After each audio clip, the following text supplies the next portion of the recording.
Ladies and gentlemen, welcome back to the Color Commentary Podcast. We are into week 4. How are you doing? Are you 0-3, 1-2, 2-1, 3-0? We'll find out. J-Mar, please tell me you started the Minnesota Vikings because they scored almost 40 points against me in one of my leagues. I went against my own advice and I was impatient as opposed to patient. And this is why I'm stressing this year, because if I was patient and I just went with the Minnesota Vikings defense, I would have had 39 points on my board. However, I was impatient and I went with the pundits and the experts who were saying that the Falcons were going to crush the Carolina Panthers. That did not happen. The exact opposite happened, actually. The Panthers crushed the Falcons 30-0. J-Mar, this is why I have 3 teams, because I'm allowed to make mistakes sometimes. I also started the Falcons on one of my teams, and they scored me 2 points. And I dropped the Cardinals, who scored like 9 points. So, like, you make these decisions, and I was like, this is a smash spot. They had all the stats. They were like second in every category. And J-Mar, I just have to say this. You're the expert now. You should have stuck with the Minnesota Vikings. Okay, thing 2 that I wanted to ask you up top. Did you stick with your tight end, your buddy Mark Andrews, or did you sit him? Well, I like I mentioned in the last episode, right? I was definitely going to bench him because he was only averaging 1 target a game. And 1 yard, 1.5 yard with those targets each game. So I definitely sat him, and I put in Zach Ertz, who was having a productive first 2 weeks. And he was productive enough against the Raiders. He had 3 receptions for 38 yards, 6.8 points. But it was nice to see Mark Andrews bounce back, and he had 6 receptions, 91 receiving yards, and 2 receiving touchdowns against Detroit on Monday night.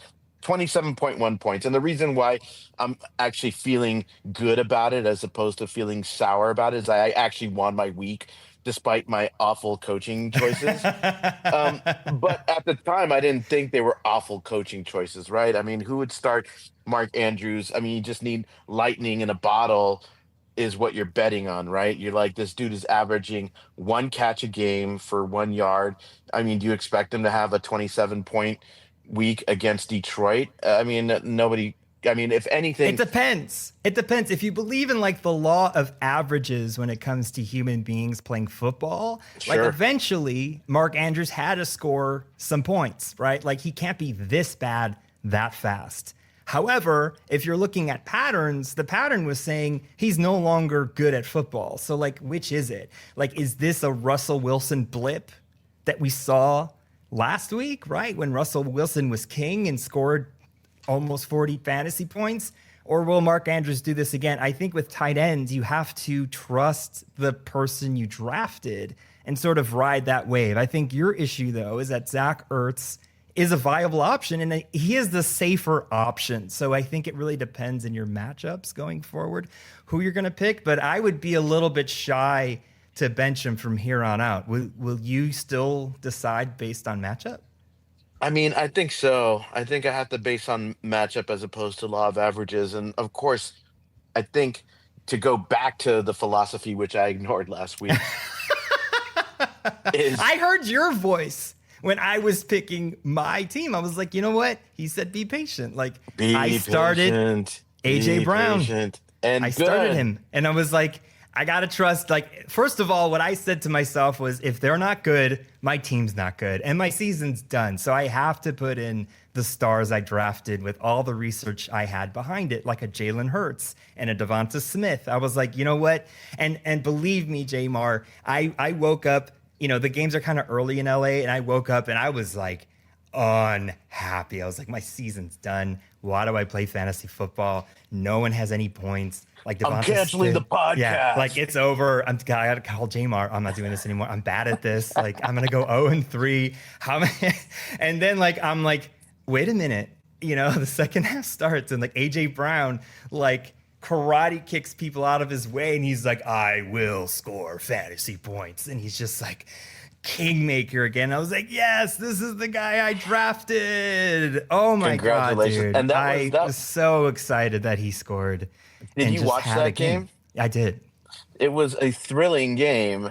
Obviously, won the game on a blocked field goal by Philadelphia's defense, which was insane. And I had literally thought that it was donezo by that point. I thought, oh my gosh, the Me Rams have too. pulled off an amazing victory. Congratulations to the Rams. But that was a thrilling game. And certainly Jalen Hurts, who I ended up benching, ended up having a really bang up fourth quarter.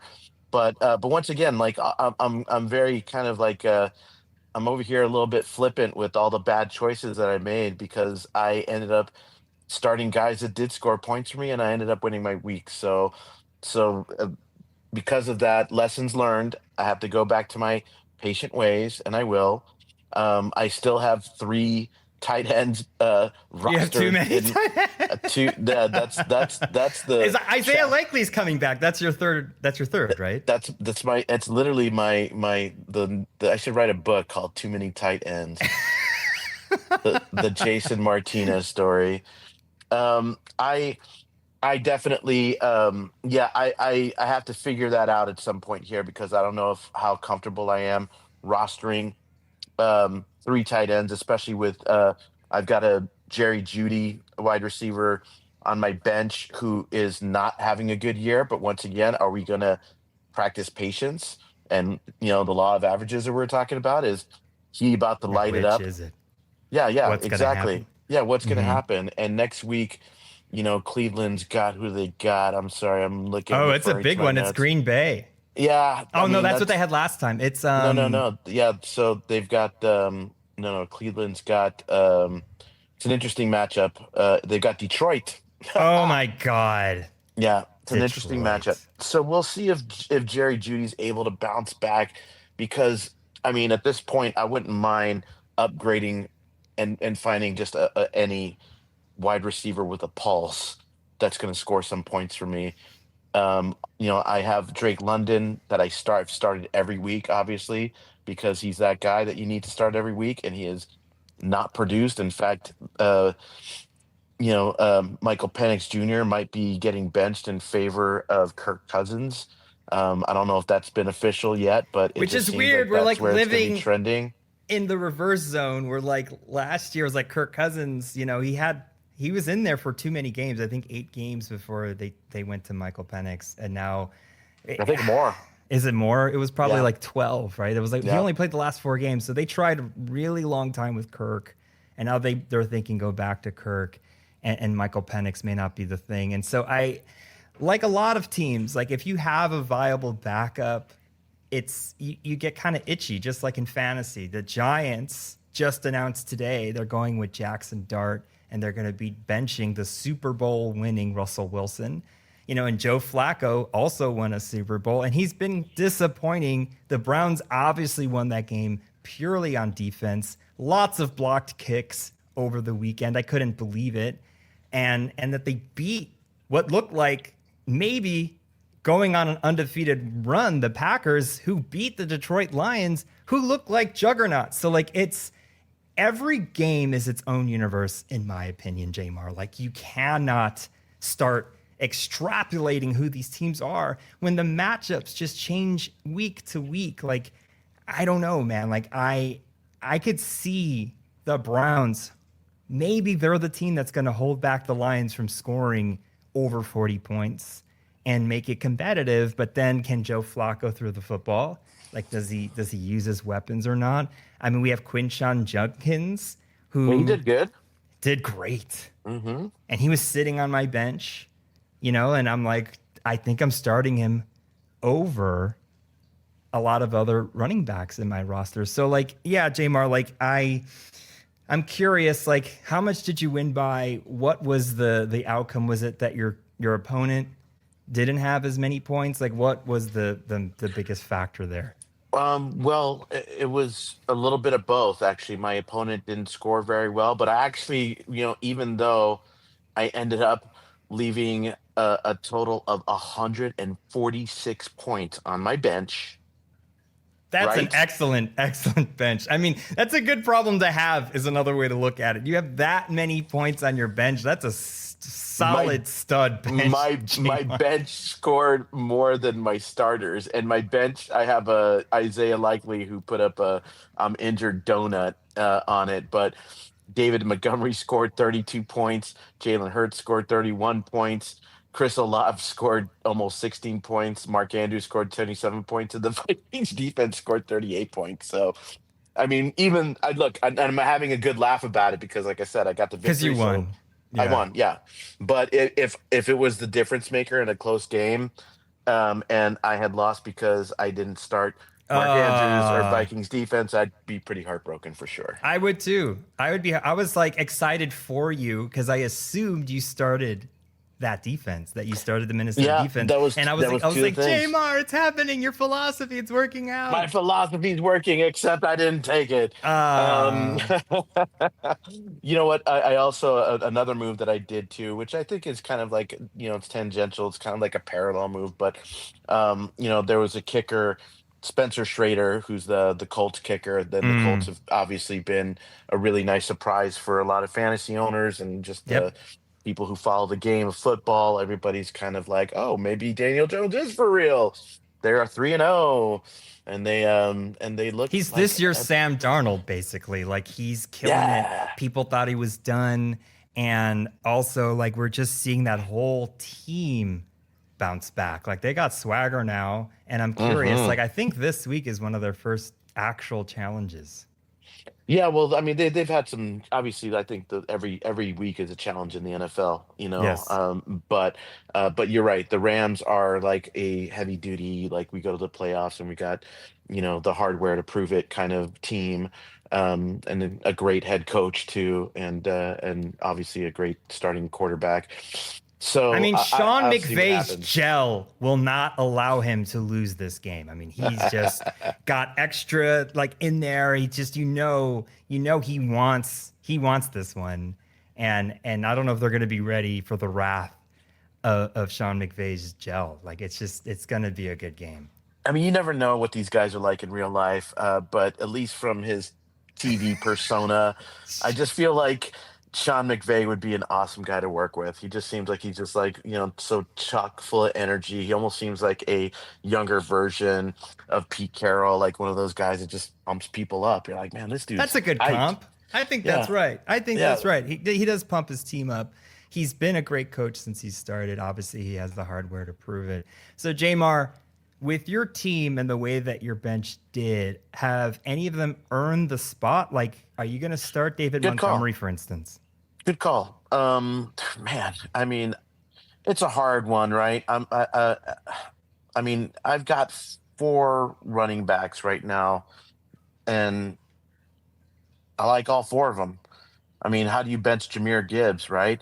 How do you bench Javonte Williams after, and he didn't have that great of a game against Chicago on Sunday, but those first 2 weeks he was lighting it up. And so he seems like he's kind of a trajectory to at least keep this average up, especially against defenses that don't do well against the run.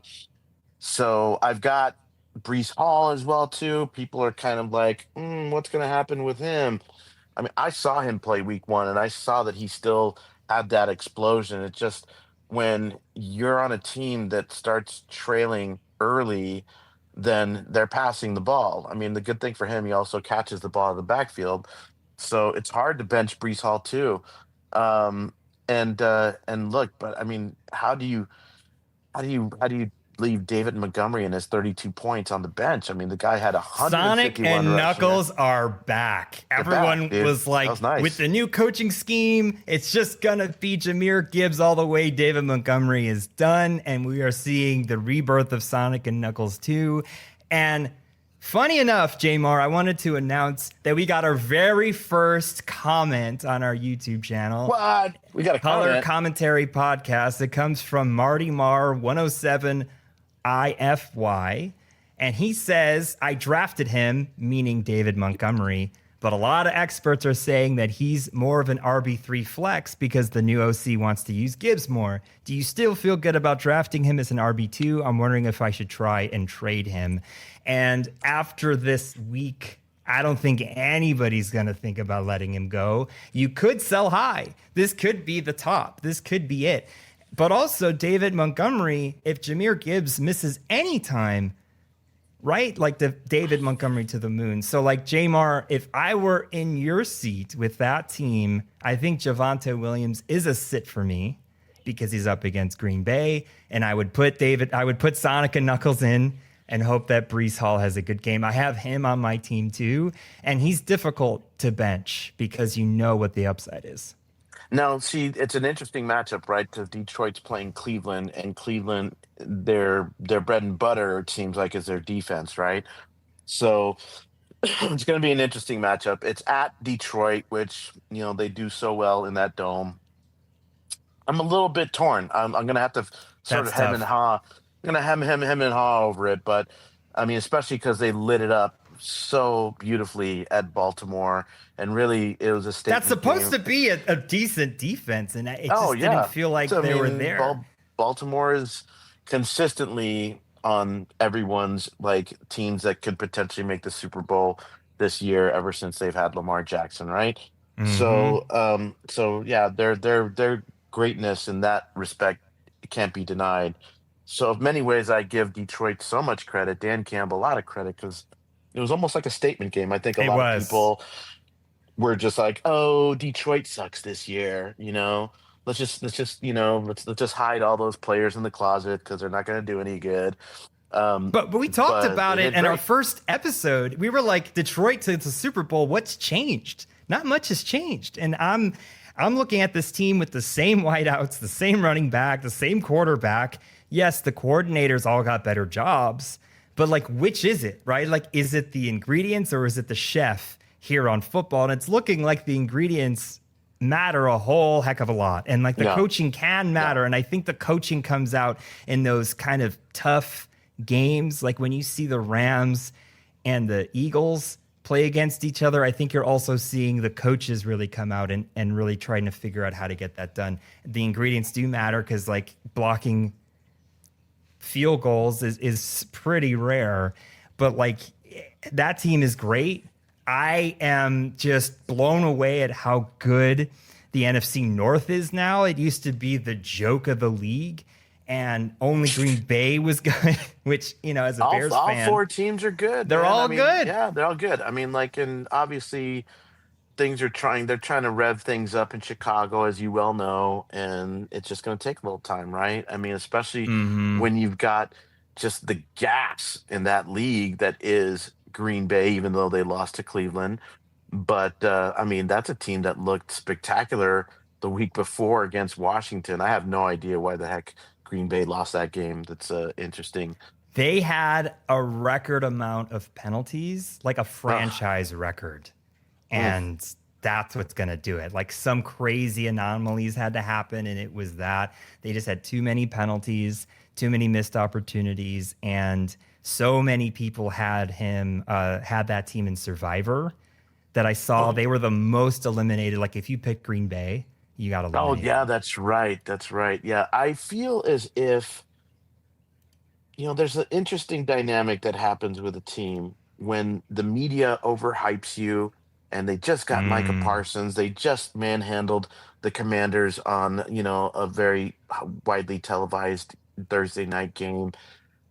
I just feel like maybe they got overconfident, and they felt like they probably got a little undisciplined, and they felt like, we got Cleveland to Cleveland, and good for Cleveland for just smacking them in the mouth. And that just once again shows that it's NFL football, man. You just got to bring it every week. Doesn't matter who your opponent is. If you underestimate your opponent, you've already lost, in my opinion. 100%. It is a game of inches, after all. J-Mar, here's my team. Oh, dang. They boomed this week. Oh, man. Do I see Daniel Jones as your starter? What? That's the other team. Oh, okay. That's the Mighty Boosh. Yeah, sorry. So the Hockley's. I'm the Hockley's. I found this icon, and it was a referee, and I wanted to represent referees. And his son also is now an NFL officiant. It's pretty. That, yeah. So it's my team's the Hockley's. And we have Josh Allen, did pretty good, 21. As advertised, I expect him to score in the mid-20s. Omari and Hampton finally is doing great. You know, it's with a little bit of bitterness, if only because it took an injury of Najee Harris. But I thought that if Omari and Hampton got the opportunity, he would shine, and he did. DeAndre Swift is a disappointment. Everyone was saying he was going to have this amazing game, and he did not. So he is on my bench radar. I am not happy with his performance, especially, and I'll get there, who I have on my bench. Justin Jefferson is scaring me. I mean, he's consistently getting yards, but he's not my number one wideout like I thought he would be. Like right now, it's actually Rome Odunze, which thankfully I have him on my team. But, you know, he's going to score me points. He may not be the hyped up like WR1 of fantasy this year. But, you know, right now he's got Carson Wentz, and maybe they're going to find chemistry together. It could have been an upgrade with JJ McCarthy's inconsistency. I guess we'll find out. AJ Brown is the story of the week for me. You know, seeing him actually get more than 5 points, you know, it saved my team, saved my day. I'm so excited for AJ Brown in the future. I think I don't know if we're going to get 20 points, but at least some points to help my team. I picked up Harold Fannin. He's okay. I'm going tight end shopping. Like, I don't know. I'm not going to drop him yet, but I'm just not sure what to do. Again, like I did push this decision way back, and I drafted a tight end really late, and it was Colston Loveland who I think got hurt in the game. So I dropped him, picked up Harold. Roma Boomze, who had that, you know, touchdown in that giant Cowboys game. Roquan Smith's an IDP. The Bucks I picked up, who did great, and Jake Elliott, boop-a-doop, didn't do so awesome. And so on my bench, I have a dilemma here. I have Quinshon Judkins, who I think I'm going to start over DeAndre Swift. So I scored about the same amount of points as I did last week, except this time I get the win, because like Alvin Kamara didn't show up for my opposing team. A few other players didn't, but that's one of my teams, J-Mar. I mean, like I'm wondering if you agree with me when it comes to DeAndre Swift. I'm not sure if you saw that game, but he was a bit of a disappointment for me. Yes, I did see that game, and I could see why he would be a disappointment for you for sure. My other team. We have a lot of the same players, J-Mar. So we have Jalen Hurts, who I started. I had I don't have Caleb on this team. So it's then Breece Hall, who's scaring me. I'm not sure which Breece Hall's showing up. J.K. Dobbins is saving my running back room.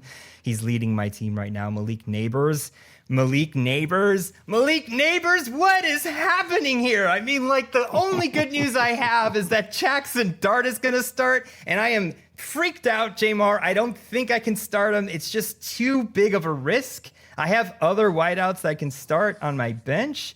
I think I'm going to start Ricky Pearsall because he's been doing great. And I just don't know, man. I mean, I have Cam Scadaboo as well, so like I can move a flex spot around, but like I am nervous about Malik Neighbors. I thought things were right as rain after last week, him scoring 30 plus fantasy points, but I'm really wondering, like, will it take a week? Will it take 2 weeks? Is Jackson Dart the man? I hope so, but I just don't know. Yeah, it's so many intangibles, man. It's like so much going on. Yeah, I'm not ready to redo my draft, but I picked some riskier players than I thought I did going in. Same thing with Nico Collins. He did great. He fumbled, but he's recovering. They didn't win that game. Like, not everything is great for the Texans right now. They did get Christian Kirk back, which I think helped Nico Collins get more production. I think that will continue. So I see Nico Collins recovering nicely for me. Travis Kelce did not have a boom week this week, and that was my choice. I went with an old veteran, and I think it's going to be boom or bust town for me. Here's DeAndre Swift underperforming. I like Loop. I think I'm going to keep Loop. And then here I am with the same error of putting the Atlanta defense in there where everyone said smash that, right? And add them to your team. And so I have Chris Olave. This is a half-point PPR, in case you're wondering, everybody, so that the point totals aren't as high for Chris Olave, for instance. And then I have some, really good junior running backs on my bench. And so I won this game. I scored less points this week, but again, like I looked at my opponent who had Barkley and like, I'm gonna lose. And Yeah. you know, I saw Mike Evans and he got hurt. And Bowers, Ken Boom, he didn't. And Travis Etienne did great, but not like super great. So I sometimes with the matchups, you just get lucky. It's just the matchups, man. It's like it's so hard to I mean, because we all overthink, right? That's kind of Yeah. like a general sort of pattern with all of my friends that play fantasy football. You just overthink. You're like, oh my God, who do I put in? Why do I put him in? Did I make a mistake? I should have done this instead. That's just that's kind of why we keep coming back, I think, every year as fantasy football players. We just always want to just be right and set that perfect lineup. Imagine how boring this sport would be if we just set the perfect lineup every week and we just dominated every single game. That would be awesome, right? That's I my think kind of boring, actually. that think everybody would love that. However, that's not why we keep coming back, right? We keep coming back because there you are biting your fingernails in the back of some bar, drinking a near beer, and you're like got peanuts all over your face. That's so And specific. and you're like, oh my gosh, my life, my Sunday is just going to be so awful if the New York Jets make this field goal right now. Like so- It does impact my Sunday. My wife comes up to me and is saying, it's gonna be okay. They're gonna score you some points. And I feel so much like a kid in that moment. Like, oh, well, like how come I didn't play good this time? And she was encouraging me, like, you know what, Jalen Hurts knows how to play football. It'll be okay. My last well, team, oh yeah, you got another team. I forget. my third team. Let's see here. This is an interesting way of looking at it. This is Yahoo. I'm dog wearing sunglasses in this league versus Lois Finkel, which I absolutely love that name. And What's that a reference to? I'm sorry, I'm stupid. oh, Lois Finkel. This is from Pet Detective. Do you Oh, remember okay. that? It's like Lois Finkel, Finkel Neinhorn, Finkel and Neinhorn. Thank you. Yes, thank Mhm. you for the reminder. Yeah, it's a Jim Carrey movie. They give you a lot more stats, so you can see like we were tied during the Sunday, like really, really close. And then his team just wasn't able to keep up. I started the Seattle defense, which gave me 21 fantasy points, but basically put me over the top here. My opponent had Puka Nakoa, Drake May, Tyreek Hill, DeAndre Swift, all formidable players that could boom. I had Jalen Hurts, J.K. Dobbins, Devonta Smith, and Justin Jefferson. So when I drafted Devonta Smith, I was like, what'll be cool is that sometimes I'll get a stack result where, like, if Jalen Hurts throws to Devonta Smith, I'm scoring like 11 points in one play. And that's exactly what happened. Like when that touchdown to Devonta Smith happened, I was like, yes, this is what I thought would happen sometimes. It's so cool to see it come true. It was so much pain to see Devonta not do well for 2 weeks, like be better than AJ Brown, but like I was just so excited to win. I'm going 1-2 in this league. My sleeper league, I am 2-1.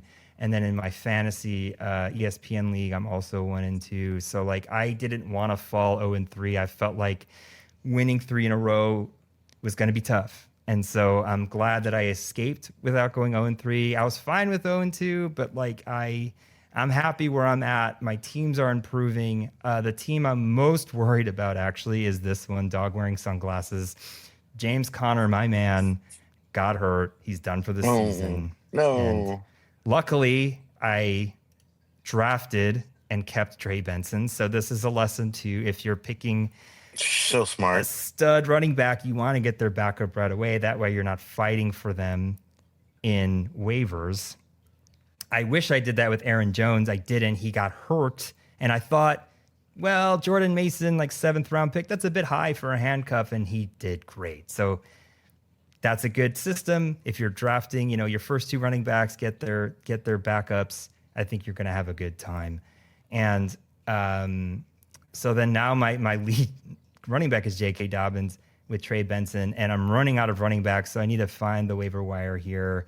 I have Caleb Williams on my bench on this team, so like, and Rashee Rice will come in and save the day at some point. But we both have this player, Drake London. What is going on? Like, it's just Ah, so disappointing. Like, 8 targets, 5 receptions, 55 yards. It's just not who we drafted, J-Mar. Like, this is trouble in Atlanta, trouble for Michael Penix Jr. Like, I don't know how much longer he's going to be the starting quarterback of the Atlanta Falcons.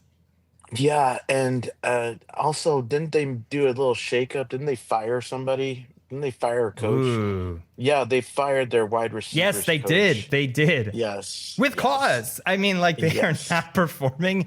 And I guess if, your players aren't performing, you can't let them go. You got to let go of the coach. And so it is like, it looks like Washington is a good Dicey. spot, right? Like, I'm going to start him again. And like, it's not 2 points, but like, again, like, he's your wideout 1. He's my second wideout behind Justin Jefferson. But like, I'm waiting for a week where they both perform great. And right now they're scoring a combined 18 points for me when I thought that they would each get around that. So I'm in a little bit of trouble. I don't know what my season's going to be like with my team going forward. I mean, I hope that. I mean, look, it's still week 3, right? It's Yeah, still very early in the season, and that's what these teams are doing. They're course correcting because there's a little bit of panic setting in, and when there's a little bit of panic setting in, people's jobs are at stake. So I think that's what's happening in New Orleans. It's what's happening in Houston. It's what's happening with the Jets. It's what's happening with the Atlanta Falcons, and it's what's happening with the New York Giants as well too. So I mean, that's why we're seeing. All right, maybe the Russell Wilson experiment's over after 3 weeks. So let's get Jackson Dart in there. Maybe this guy can save my job. What's happening, right? that's what I they're mean, playing. I and mean, that's what they have to do, right? Like, I was calling, and so was the New York crowd. I wanted to see Dart come in during last game versus the Chiefs because it was close at one point and Russell Wilson couldn't bring it. I would have put him in. I was wondering if they were just hoping Russell Wilson would come back and have some magic left. But I heard somebody say this earlier today, and I kind of agree. Russell Wilson is basically playing himself out of the Hall of Fame. Like, do you think the mm, second half of his career is so bad that he won't be like a first ballot, or maybe wow, might not even make the Hall of Fame because of how he's been playing lately? wow, that's an interesting topic for sure. Something I did not really think about, but yeah, I mean, he definitely doesn't look like a historic quarterback the way he's been playing the last 3 seasons with all 3 teams, right? I mean, like, I'm doing the kind of mental inventory, and I'm like, wait up, is he Broncos country? Is he Steelers country? Is he Giants country? What country is he representing here? So, I mean, yeah, he might be. Who knows? We'll see. I mean, I don't first ballot Hall of Famer, probably not. I just, I think I he mean, played it's a, himself out of that. I think he still deserves it for that Seattle career. And he could mm, have retired, I think, from that point on.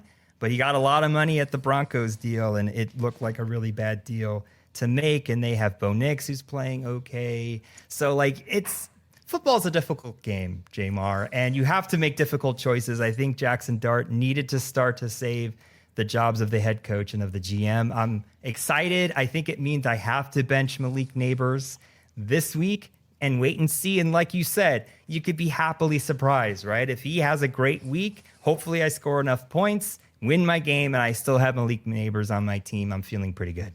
So that's the result of our week 3. J-Mar, you're 2-1. I have 3 teams that are 1-2, 1-2, and 2-1. Let's keep the wins pumping. J-Mar, let's get into coulda, shoulda, woulda. shoulda, shoulda, woulda. I'll begin. I coulda started Michael Pittman, but didn't because I'm hoping that Justin Jefferson will have a boom game.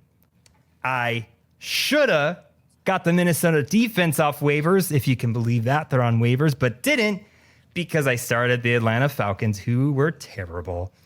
And I would have started Quinshon Judkins, but I'm too scared to, man. I mean, I don't know if it's going to keep on going this way. I think I'm going to start him this week over DeAndre Swift, but even then, I'm not sure because I really saw that role be a smash hit for Chicago, so maybe it'll happen this week.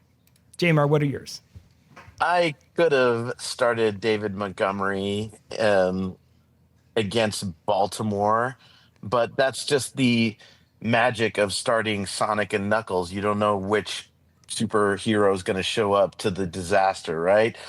Or if both of them are. And they both played very well on Monday night, and David Montgomery had the edge points wise. He had a little bit more rushing yards.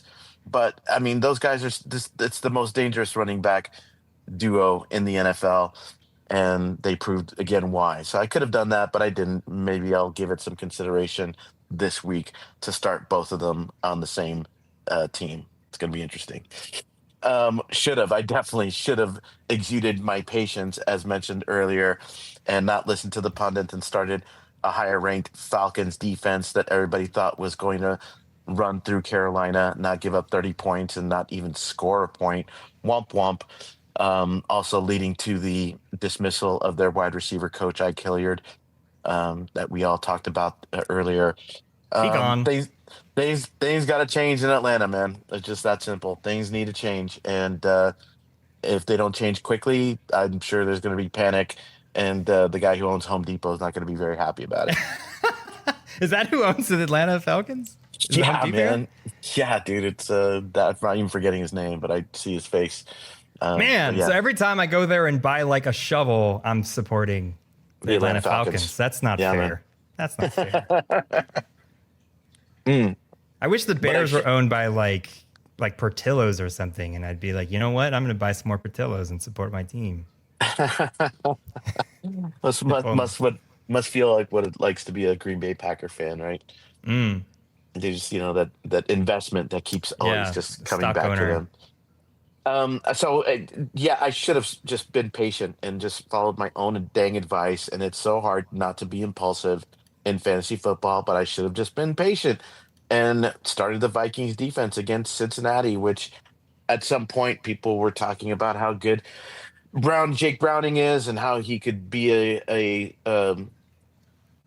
quality backup to Joe Burrow while he misses this season. Rough start. I'm not saying that can't happen, but certainly against Minnesota, they didn't look very good at all. And those 38 points just collected on my bench. But luckily, that was not a factor in my game, and I still ended up with the victory. Now, I would have started Jalen Hurts in any normal way, right? Like, how do you bench Jalen Hurts, right? But Caleb Williams had a very interesting matchup against Dallas. In fact, it was Jalen Hurts who week one really tore up the Dallas defense on the ground and had a couple of passing touchdowns as well too. So I just thought that lightning would strike twice with that defense, and Caleb Williams a little younger. He's a little bit faster, and he's just getting his feet wet. So luckily he did. He had a wonderful game. He only was 2 yards short of a 300-yard game. He passed for 298, 4 passing touchdowns. It's a lot. And 12 rushing yards. So good for Caleb Williams. We'll see if he can extend that magic this week in Vegas versus the Raiders. Not only are 4 touchdowns a lot, they were a lot for the Winner Circle because they put a bet out there that if Caleb threw for 4 touchdowns on Sunday, they would give free hot dogs away. And that is happening today. And I looked on social media and there was a line all the way into Indiana. So like they must be happy and ready to do that. But like 4 touchdowns, they're probably like, yeah, maybe if it does happen, then we'll celebrate. They said while supplies last. So I don't know. Wiener Circle, did you only have 100 hot dogs? I don't know. But like happy times in Chicago, start all your quarterbacks against the Dallas Cowboys, I think is the lesson there, J-Mar. I'm hungry now. I'm going to go get a hot dog, I think. It sounds kind of grub. Get yourself a proper hot dog. I mean, I did start Caleb Williams, so I think I'm entitled to It's kind of like you're from Chicago. Hey. I'm from Get Chicago. Hey. 100% beef hot dog. Get a wiener. Get yourself a wiener. Get yourself a wiener dog. I could talk about the lack of good hot dogs in Los Angeles on another podcast, but I am not impressed by Pink's. I don't think that's like a huge, shocking statement. It's not the best hot dog. It's fun. It's fun. It's a tourist place. but I've been very disappointed in Ah, hot dogs in LA. Like it's interesting. not It's good. like, it's hot dogs in LA, right? I mean, LA is like the avocado burger kind of place, right? It's like you get They're good at your burgers, just terrible at tacos. hot dogs. I Tacos. look, There's so many good things out of LA. it's all I know. So I love Pinks. I love Carnies. I don't think I that love there's a Carnies real, though. I'm yeah, with you on Carnies Carnies. is good, Carnies man. is good. And I like Carnies Studio City chapter as opposed to the Sunset Strip chapter. Oh, really? There's Yeah, a yeah. So difference. I haven't had the I Studio think City. there's a slight difference. I think the Studio City, they take a little bit more care into the making of those dogs. I think that there's something just kind of too flashy about the Sunset Strip location where they don't It's really a put in train, dude. they don't put in as much effort. I'll just put it Okay, that way, dude. well, I just feel like the Carnies, effort is there in clip the this Studio City out. location. They're on blast, J-Mar. I mean, I am You're a on fan. I blast. like Carnies. I do. Yeah, I will yeah. eat their hot But I dogs. like Pinks too. So just to put that I out there, I don't like the okay. line at Pinks, but I do love the quality and texture and the way how they cook those hot dogs. They got the snap. They That's sure what do. they got that snap. When you bite into that hot dog, yum. Half of the color commentary podcast supports Pinks. We can say it. We can say it here. Well, hopefully, J-Mar, yep. it's yeah. I mean, this isn't the hot dog podcast as much as I want it to be. This is a fantasy football podcast. So let's get into it. Week Show the 4. reason why we're here. Week 4. Week 4. Week 4. Now, we're not going to Oh no. preview. We'll get better at that. We're not going to preview every game. We have our favorite games that we want to talk about. If Sure. at all, if anyone has any suggestions for the podcast, you can always add us at Color Commentary Podcast and we can change it up. But I think we found that going through every game wasn't really the best thing for us to do. So we're going to go through some of our favorite matchups. And the very first matchup are between our two favorite teams, the Las Vegas Raiders versus the Chicago Bears. J-Mar, what are you thinking? How are you thinking? Is it a win for your Vegas team? I mean, like, to me, I never think the Bears can win any game they play unless like fortune favors them a lot. It's a home game. It's a very expensive game. I've looked into it. I could drive over there. I can't go. It's like $250 a ticket right now. So we're gonna go to Dave and Buster's instead and spend a fraction of what we Yes. would have spent if we were just gung ho about seeing this game in person. 100%. So we're going to go to Dave & Buster's. They have some great happy hour deals, and it's going to be a lot more affordable. J-Mar, right now, the Bears, it opened at 1.5 in their favor, which is saying something since, they usually give about 3 points to the home team.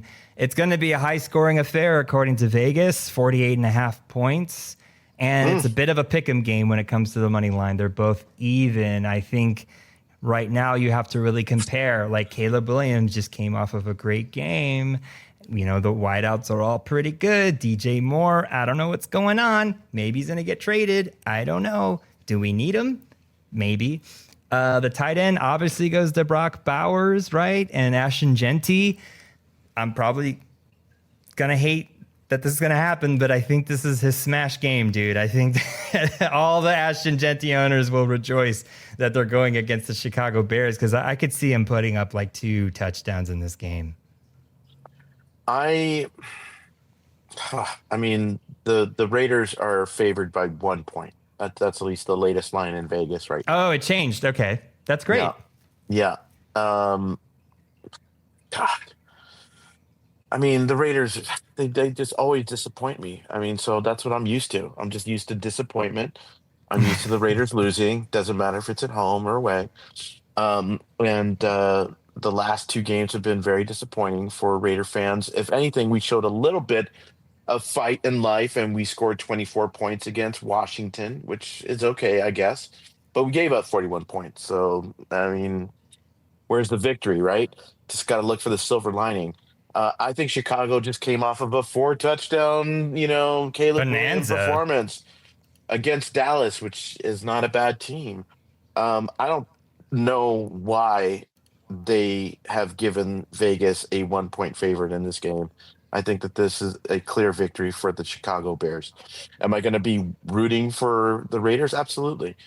Um, and I hope that we win. And I hope that Geno Smith gets it together and that Ashton Genty gets more carries and all the things, and that we're able to stop Caleb Williams and company. I just don't see that happening. I think that the Bears win this game. I wouldn't say comfortably, but I don't think it'll be one of those last minute deals either. 100%. I mean, like, I'm looking at their game against the Commanders, who have a good defense, and Geno Smith was good. 289 yards, 3 touchdowns. Ashton Genty, not so great. 17 carries for 63 yards. The Washington rushing game is a committee now, and it includes Marcus Mariota, and each one of them had a touchdown except for Chris Rodriguez Jr. Deebo Samuel also had 3 carries. So it's like, what's going on? Like, the Washington Commanders have become like a run-first team. Terry McLaurin is nowhere to be found. Luke McCaffrey actually got a touchdown in that game. Deebo Samuel did not show up at the stat line. And I'm wondering, like, is this going to be a big Brock Bowers game too? Like, that was an intense game to see with Raiders Commanders and with the Bears. Like, I think they're coming into this game with some swagger. I'm also surprised that they're not listed as the favorites coming out, but it's basically a pick 'em. I'm excited to watch the Bears. I'm hoping they come out with the win, because all of a sudden, you're going from a 1-2 team to a 2-2 team, and people are going to start way too much optimism for the Bears from this point on, because we have the Packers, the Vikings, and the Lions in our division. I don't think we're getting out of there alive. But J-Mar, like, this is an exciting game. I can't wait to watch it with you. And I mean, let's just throw a little personal touch on this game. We're going to see it at Dave and Buster's, and it's obviously you and your brother's favorite team. It's my favorite team, and the spirit of your younger brother will be with us that day, and I'm very excited to be watching that game with you guys. I think it'll be in order to have some potato skins and whatever drink we toast to is going to be. I'm going to order the biggest, fruitiest drink I can in honor of my brother Christian Castro, because he was a comedian through and through. For those that don't know, I lost my brother in November of 2023, and he loved going to Dave and Buster's. So it'll be sweet to go back and to celebrate him all the time and watch football with you, J-Mar. Yeah, I agree. It'll be it'll be a good cause. We're doing it for a good cause. We're doing it for a cause. A mission from God. J-Mar, we have more games. Yeah, we are. 100%. Moving on to the next exciting game is Chargers versus the Giants. Now, why is this exciting? It's not going to be exciting points-wise. We're excited to see Jackson Dart and Malik Neighbors potentially have a great game. I mean, the Chargers are on fire. They look like the team to beat in the AFC without much competition. I'm excited for my Omarion Hampton to do excellent in this game. I'm kind of blown away that Vlad McConkey is not doing well and Keenan Allen is. What's going on there? I don't know. Like, maybe things will get right for them in this game. It may be a giant blowout, and not by the Giants, by the Chargers.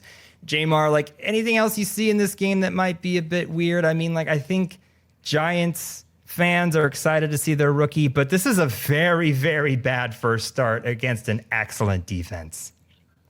It's an interesting matchup, right? Because the Chargers are undefeated. The Giants are winless. It's a kind of almost like a trap game kind of making, I think, especially because of all the hype that this Jackson Dart starting is bringing. It's going to be a tough game. The Chargers have a good defense, but the Chargers are also traveling from the West Coast all the way to the East Coast, starting an early game. That stuff kind of always affects it's the little things that affect teams, right? But I do love John Harbaugh, and I do love the way how he coaches that team. They just seem like they're just focused. That's a focused team. They're focused. Yes, they More are. so I'm a than. little sad every time I look at that team because I thought Jim Harbaugh and the Bears were a match made in heaven. He's an Oh, my ex bad. I said John Harbaugh. I meant Jim Harbaugh. Yeah, Jim Harbaugh. Sorry. Jim Harbaugh, two brothers, that he was a former Bears quarterback, and he said he wanted to coach that team. He didn't. Now, Ben Johnson, we'll see. Everything is looking better in Bears country. However, this game, I think you're right. It is a bit of a trap game. Right now, the Chargers are favorited by 5.5 points. It's less than a touchdown, but I think it's giving some respect to the New York Giants defense. If we remember last game, they were holding the Kansas City Chiefs in check pretty well. They almost had a fumble pick six happen, and the Magic Man himself had to go in and get the ball back. It was insane how much that game really was just came down to Russell Wilson not being able to produce. So J-Mar, it looks like it's going to be a medium scoring game. The Chargers are favorited. I'm excited to watch it. I'm hoping it's not a blowout. However, I think it will be. It'll be an interesting game. I feel like I would not be surprised if the Giants win this thing on a field goal kind of a type of deal, last minute field goal kind of deal. But you'd be crazy to put your money against the Chargers, right? I think so. I mean, I think that they get better with every game. Every aspect of their game is great. The Giants, I mean, who knows? I think it's going to be a tight first half, and the second half will get out of hand. I think the defense will be too much to handle for a rookie quarterback. And so it's an interesting game to watch for fantasy. I don't think it'll be the most amazing football game. I'm hoping that my players do well, but I don't think I'll be watching this one as closely. And I think I'm going to be benching Malik Neighbors because I'm just too scared. I just don't know what's going to happen. Well, I don't blame you, dude. Up next, we have the Philadelphia Eagles versus the Tampa Bay Buccaneers. Ruh-roh. This looks like a potential playoff matchup. I mean, both these teams are playing their hearts out. Both the quarterbacks seem like they can put the entire team on their backs and win the game on their own. I mean, J-Mar, this could go either way. This is a 10 a.m. game. It's a toss-up. The matchup predictor is 55% for the Eagles, only 47% for Tampa Bay. The Eagles are favorited by 2.5 points, basically winning by less than a field goal. I mean, wowzers. I mean, Tampa Bay's got the home field advantage. They've got, both these teams are undefeated right now. Somebody's going to walk away, with the defeat, right? Unless they tie. But it's such a hard game to pick because I feel like both these teams are operating at high levels right now. They both kind of squeaked away what I would just dare call lucky victories last week. Did. 100%. So it's hard to say who's going to win this game. I really love the way how Egbuka has stepped up for Tampa Bay. He looks like he's just all energy, especially since Mike Evans is now hurt, which will affect some fantasy owners, right? 100%. But it's Philly, right? Philly just finds ways to win, and they're just that team, and they feel like maybe the KC 2.0, right? I mean, is KC's star starting to dim, and who's the next dynasty that we're gonna see here? Is Philly sculpting a path towards a second Super Bowl win, a repeat? I see a repeat. I see a repeat from them. If Chris Godwin isn't playing, or if he plays and is still kind of hurt, I just see the Eagles winning this kind of easily. The Eagles are not hurt in the same way that they are. Losing Mike Evans is a big deal. If you just cover Emeka Egbuka, it's going to be a huge test on whether or not he can be double teamed and somebody else kind of rises, right? Bucky Irvin's been pretty good, but not great. And Baker Mayfield is super clutch, so it should be close. However, I do give the advantage to the Eagles. I think they win this game by more than the 3, so I would put my money on the Eagles on this one. Yeah. Well, go Eagles. Go Birds. Sorry. Go Birds. Don't make them mad. Those fans get mad if you say the wrong thing. J-Mar, the next game that I want us to preview is Cleveland versus Detroit. Right? Who's going to win? I mean, like, the last game with Green Bay, everyone thought that it would have been an easy win. I mean, like, I'm apoplectic. Like, Cleveland Browns with no offense might beat the Detroit Lions with the best offense in the NFL. Like, is this a trap game, J-Mar? I mean, like, is this going to be easy for the Lions? Are they going to? Every team has struggled against the Browns defense to the point where I'd be a little bit nervous starting some of the Detroit Lions starters because they could be duds. Yeah, I mean, I've got Sonic and Knuckles on my team, so do I start both of them? I mean, it's a home game. That's something that I would be. I mean, that if they proved anything on Monday, it's that their offense is still for real. We'll see, man. I don't see Cleveland winning this game, especially because they kind of squeaked out. Extremely lucky set of circumstances to not Yeah, it win. was like it's kind of like they squeaked it out, right? But good for them, not taking anything away from Cleveland. Those guys are, they're working hard in the trenches over there. So I would like to see more production from Jerry Jeudy, who is a bit of a disappointment for both of us this year. I know we both were a little high on Jeudy, but it's interesting to see that hey, they're going to stick with Joe Flacco, if they're going to dip into their bench. And who is their number two? I mean, I know they traded Kenny Pickett to the Raiders. He's our backup now. He's Geno Smith's backup. The Browns have a million quarterbacks. Shador Sanders is in there. But is Shador their QB3 or their QB2? Let's find out. Let's look at the depth chart. Let's look at the depth chart. We got Joe Flacco, Dylan Gabriel, Shador Sanders, and Deshaun Watson, who's never going to play football again. So it's Dylan Gabriel. Gabriel. Wow. Interesting. I have no opinions on this man. I heard he did okay in preseason, but otherwise I'm not sure.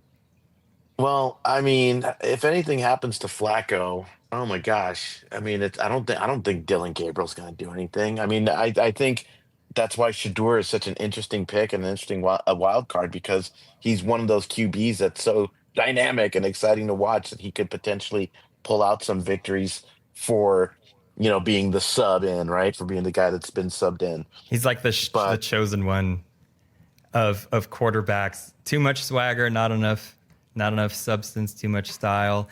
I think that Dylan Gabriel will be in for a little bit, and then people will want Shador Sanders. They'll just be calling out his name. So yeah, this could be the game. This could be the game where we see Flacco get benched here or get benched the week after this. I mean, it hasn't been good. They were lucky to win. If they lose this game, and the Lions have no problem running up the score, right? Like they'll put 55 plus. They want to break records, so they're all gas, no breaks. The 8.5 points is interesting to me for the Cleveland Browns because of how close the Packers game was. So I might put a little bet on that. But again, like, this is scary because the Lions, like I said, will run up the score. So like, we'll see. I'm hoping that we see some points from Jerry Jeudy, that we see some points from Harold Fannin, and then who knows, man. But this is going to be a game to watch to see how good the Browns defense really is. Yeah. I'm going to pick Detroit. I just home field and the way how they knocked Baltimore around, I think was a nice surprise for a lot of people who had written them off. I just don't see that Cleveland has that kind of a team just yet. They do not. J-Mar, our last featured game we're going to review are the Baltimore Ravens versus the Kansas City Chiefs. This is a game I think we've all been waiting for. I think that the Ravens are going to want to win this game badly. I think the Chiefs are also going to want to win, but are running out of weapons quickly.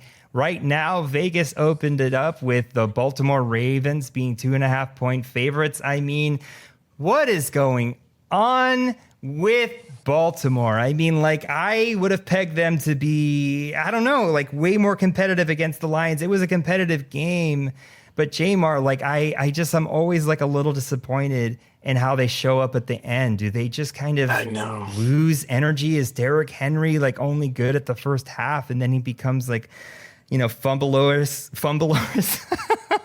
Fumblesaurus. Fumblesaurus, thank you, Fumblesaurus Yeah, Rex. I laughed halfway Fumblesaurus through Rex. the name Fumblesaurus Rex at the second half. I mean, like, what's going on? Like it's a close game. It's a toss up.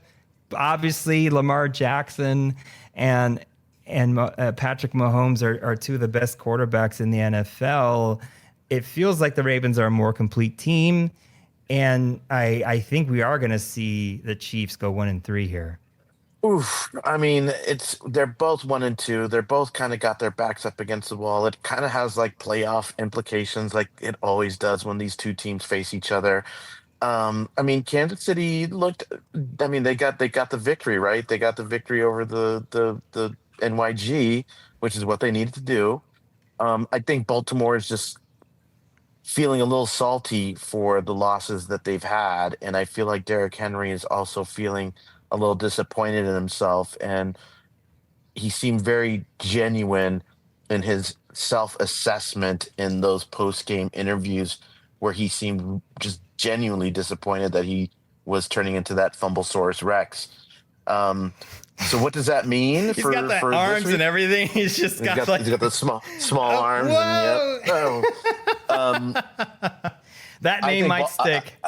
I think King Baltimore Henry. wins this game, dude. I think Baltimore wins this game just because of everything that we just mentioned. I think Baltimore is disappointed in the outcome of Monday night, and they need to do what they need to do to bring it against Kansas City, an old rival, an old foe. They'd love to slap those guys around, and just Kansas City kind of just doesn't look the same. So I've got Baltimore edging out Kansas City. Hopefully, it's a nice, entertaining, close game. I think that'll be a fun companion piece game to watch while we're watching the Raiders and the Bears play against one another. So we'll go to Dave and Buster's. Well, they'll have 24 large screens, and we can watch all of the games. $1 wings, J-Mar.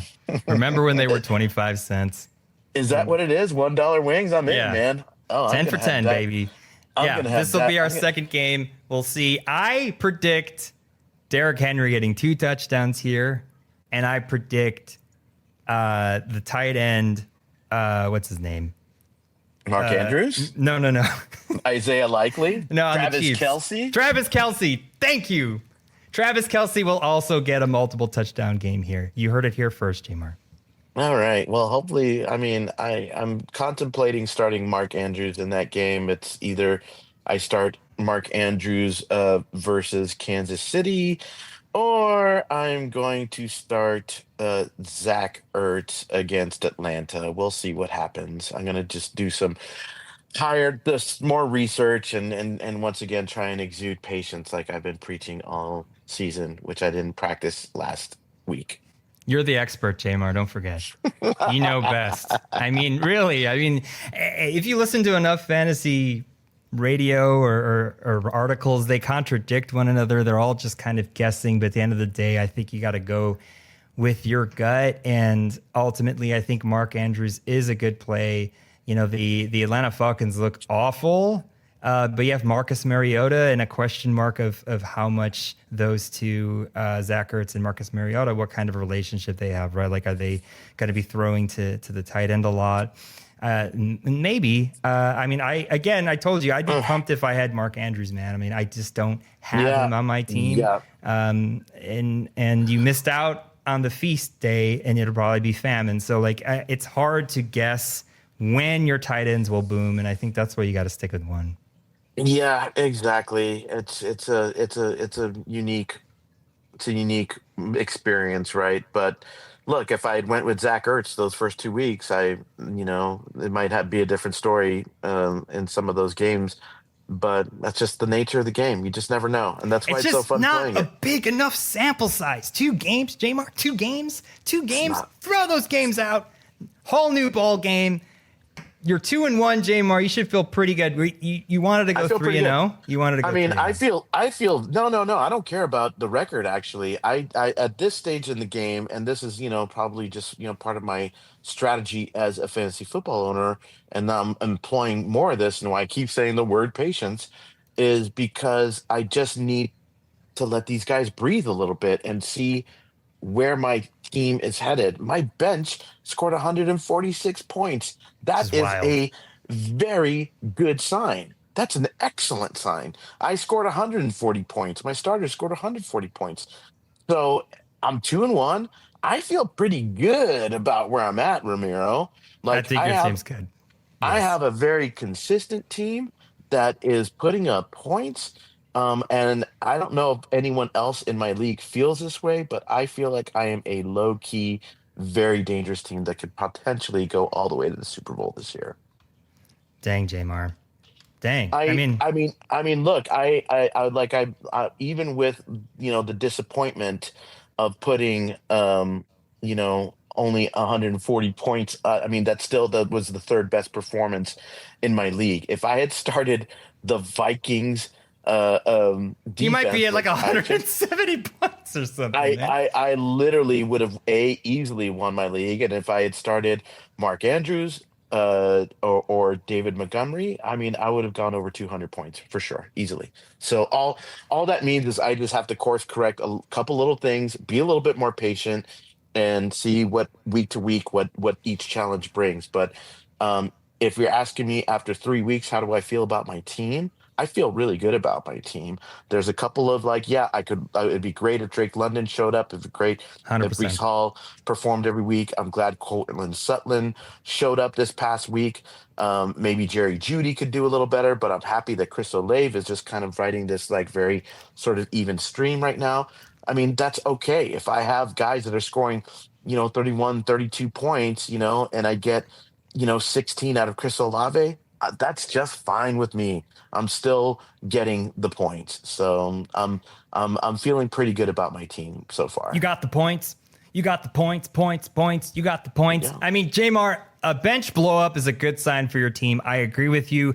Don't be sad if your bench blows up. Just look at what you have, right? I think the first 3 to 4 weeks of any fantasy football team, you're still figuring out your team. You don't know who's going to be your starters. J.K. Dobbins was on my bench week 1. I wasn't sure what was going on in Denver, and now he's my starter until his legs fall off, right? He's been doing fantastic. And so you just don't know who you have. Every year is different. Every year on this planet affects us differently, and we see players come up, we see players go down, and I think you just got to be along for the ride. J-Mar, you should be practicing patience, and I don't like how many choices that you have on your team, right? You have 3 tight ends, for God's sake, so good luck with that. I have 3 teams where I can hem and haw about my choices, but I do not 3 have tight that ends problem. and two defenses. No, but, stop it. Yeah, You just exploded yeah, my brain. I One know. defense, 1 tight end, get them off your bench, pick up little lottery tickets along the way, a backup running back, who knows? You may just win your league that way, J-Mar. I'm stashing those guys away just for that. There's going to be perhaps a break glass in case of emergency situation that happens later in the season, and I'll have a couple of guys that I could deem expendable because I've got worthy substitutes in their place. So, But not so Xavier anyways, Worthy. yeah, Not Xavier Worthy. yeah. We'll see how it goes, man. It's fantasy football. That's the fun of it, right? That's what it's supposed to be. It's supposed to be fun, J-Mar. Do you guys have a good back and forth? Do you guys text in your team? Are people giving each other guff? Yeah, absolutely, man. In fact, a good buddy of mine who Troy McKay, who his name this year, he changes the name of his team every year, but he's Brother Burrow's Butt Hair Revival is the name of his team this year, and he's a lovely individual. He teaches, he teaches out in University of Minnesota, and he teaches, I believe, in their film program. But he's great. He's lovely. Nice. Fun. Anyways, he texted me. He's like this weekend, like, man, how can you still root for the Raiders? Why? Why do you do this to yourself? Because they're your team, man. And I was How like, can bro, you not? loyalty, dog. Loyal with loyalty comes sacrifice and pain. So that's my team, and can't turn my back on them. That was my answer. He works in Raiders, Michigan. Raiders for life. Is he a Lions fan? No, actually, so he was actually no, he's in Minnesota. So Oh, he's in Minnesota. yeah, Minnesota, yeah.